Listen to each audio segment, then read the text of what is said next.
Introduction. Communication is essential for any successful relationship, but language barriers can lead to misunderstandings, conflict, and resentment.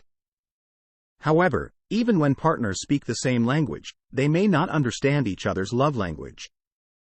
There are different ways of expressing love, and understanding your own and your partner's primary love language is crucial for a healthy relationship. This summary explores the human need for love, the ways love is communicated between people, and how to identify your love language. Through the story of Mark and Andreas' lost in translation marriage, it becomes clear that being in love only lasts for 2 years.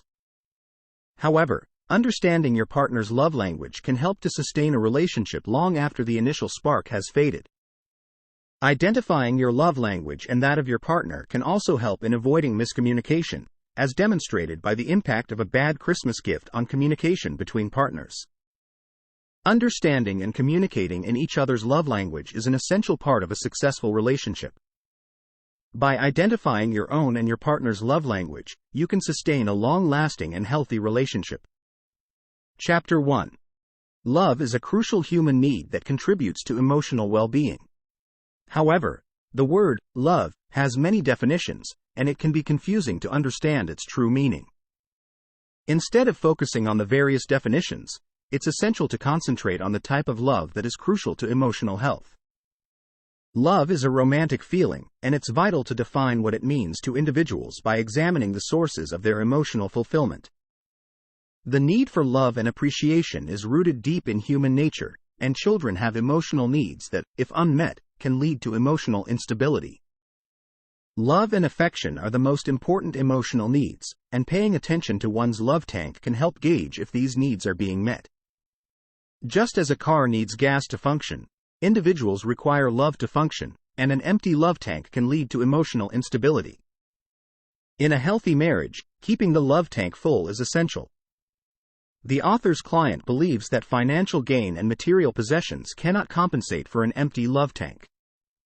A fancy house, expensive cars, and a beach house are meaningless if one's partner does not love them. Love is a critical human need that contributes to emotional well-being. It's essential to define what love means to individuals by examining the sources of their emotional fulfillment. Paying attention to one's love tank can gauge if emotional needs are being met, and in a healthy marriage, keeping the love tank full is crucial. Chapter 2. Despite the numerous books and experts who claim to know the secret to long-lasting relationships, many couples still struggle to maintain their love beyond the honeymoon period. This raises the question of how being in love affects us. Falling in love can cause us to view the world through rose-tinted glasses, and the initial phase of attraction is marked by the in-love phenomenon. This instinctual part of love is closest to our animal instinct to reproduce and perpetuate the species, and it clouds our judgment. Studies have shown that the average lifespan of most relationships that center around romance is just 2 years. To sustain a relationship beyond the initial phase, it's essential to build an emotional atmosphere that allows couples to work through differences and fulfill each other's emotional needs. Effective communication is the first step in cultivating such an atmosphere of real love, as humans have emotional needs that the short-lived in-love experience cannot accommodate. It's crucial for couples to work on emotional communication that can sustain their relationship over the long haul. Real love is a choice that involves adopting a different attitude and a new way of thinking. It's about defining expectations for the relationship and sharing them with and receiving them from your partner. Effective communication and fulfilling emotional needs are essential for sustaining a relationship beyond the initial in-love phase. Real love is a choice that involves defining expectations and adopting a new way of thinking. Chapter 3. In any relationship, understanding and expressing love is vital. However, since people perceive and demonstrate love differently, it becomes essential to recognize your partner's unique love language to sustain a long-lasting relationship. Just as language goes beyond words, love language is also multifaceted. People communicate love through various actions, words, and gestures, and it is crucial to understand your partner's way of expressing love to build a strong and happy relationship. Learning and speaking your partner's love language can benefit your relationship, just as being multilingual can be advantageous. To understand your partner's love language, you need to invest time and effort in discovering the nuances of their language. The more you understand their love language, the easier it will be to fill their love tank, which will strengthen and support your relationship. In relationships, misunderstandings are common, even between partners who have known each other for a long time. This is because partners tend to have different ways of feeling and expressing love, and it is easy to misinterpret their love language. It is rare for a person's love language to precisely match that of their partner. For example, Mark and Andrea were in a relationship, and they loved their kids, but they often disagreed.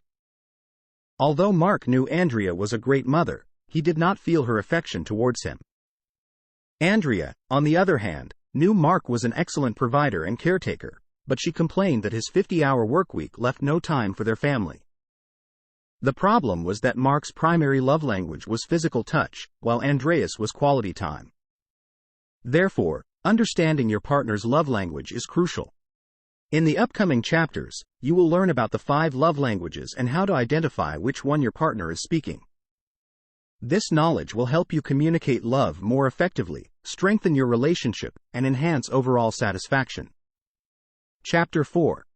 Expressing love through positive and uplifting words of affirmation is a powerful way to make your partner feel loved and appreciated. According to the Greek philosopher Xenophon, praise is the sweetest of all sounds, and this still holds true today. This is why words of affirmation make up one of the 5 love languages. To speak the love language of words of affirmation, it is important to give verbal compliments to your partner. This can be done in a simple and straightforward manner, using encouraging, kind, and humble words.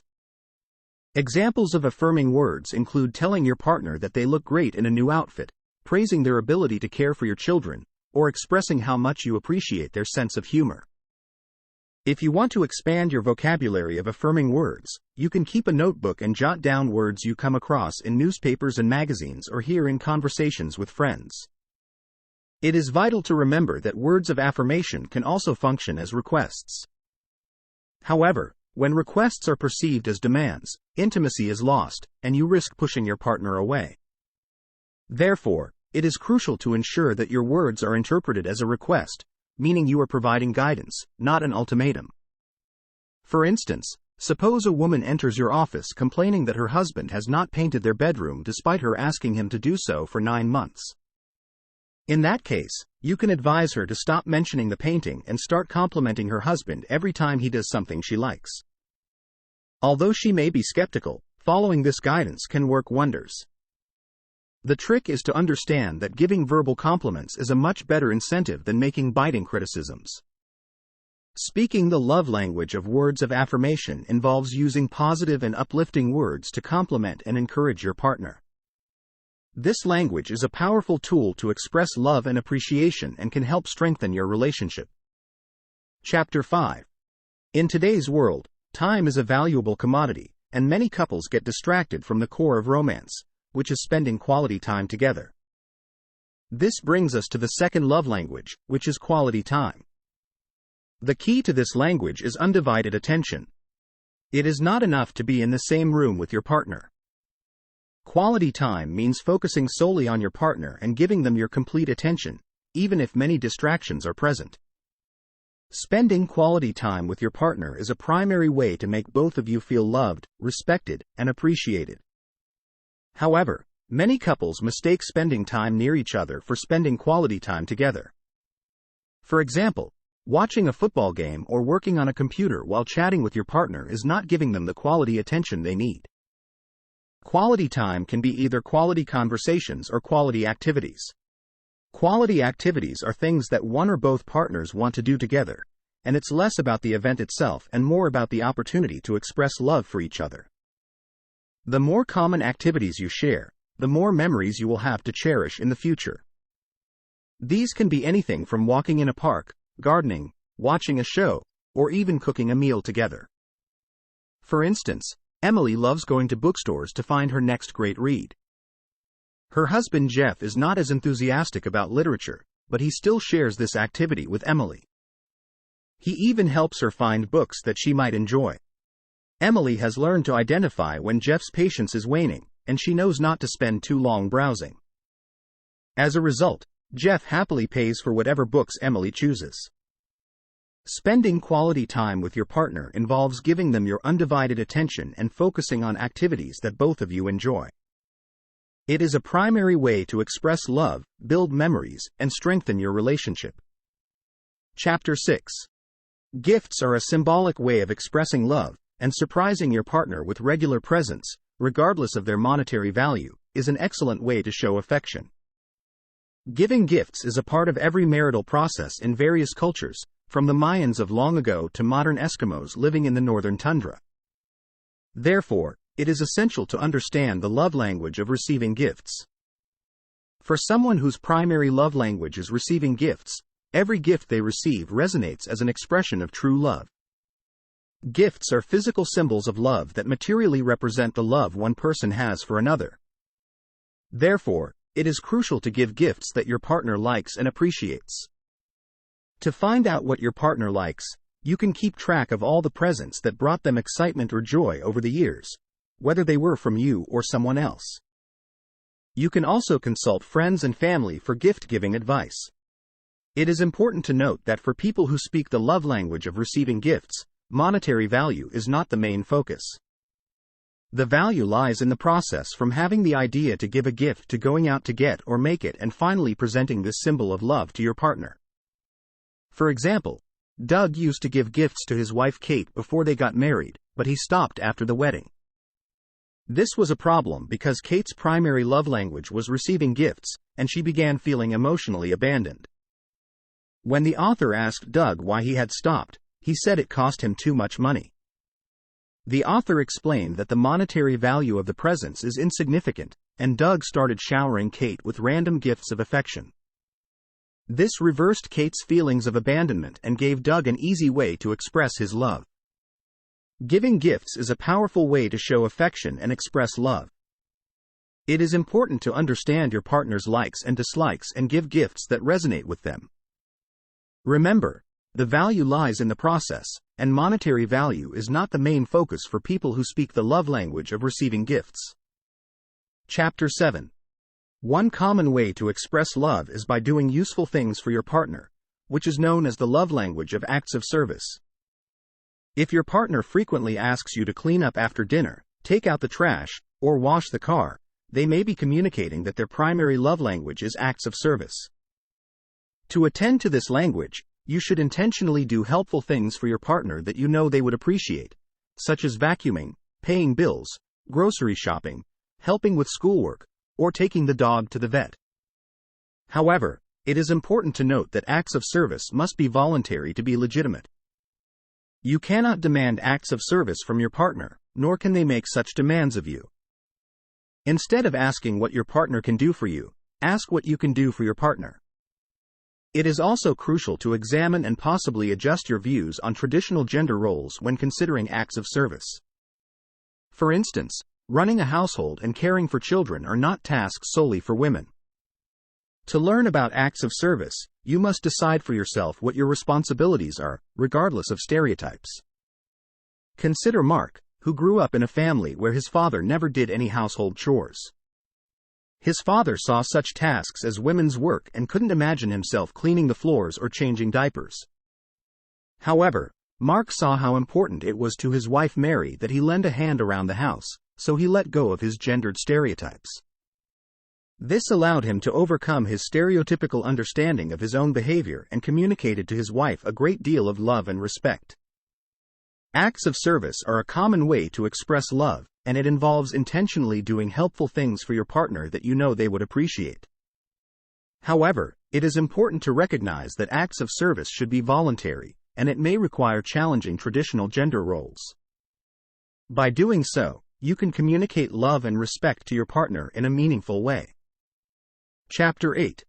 Physical touch is a powerful way of expressing love, and it is some people's primary love language.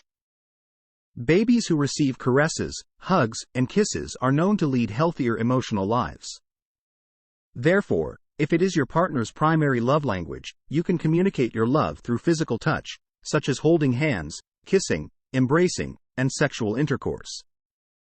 You can easily incorporate such gestures into everyday life, such as holding your partner's hand when in church or on the way to the movies.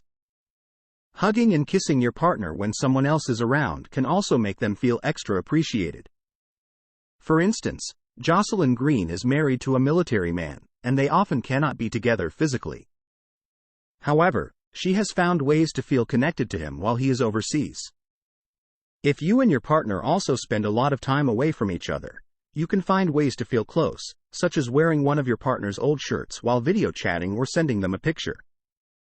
When you are with your partner, you can try touching them in unexplored places and asking for feedback about what's pleasurable. However, it is essential to remember that your partner is the only one who can say what feels good to them.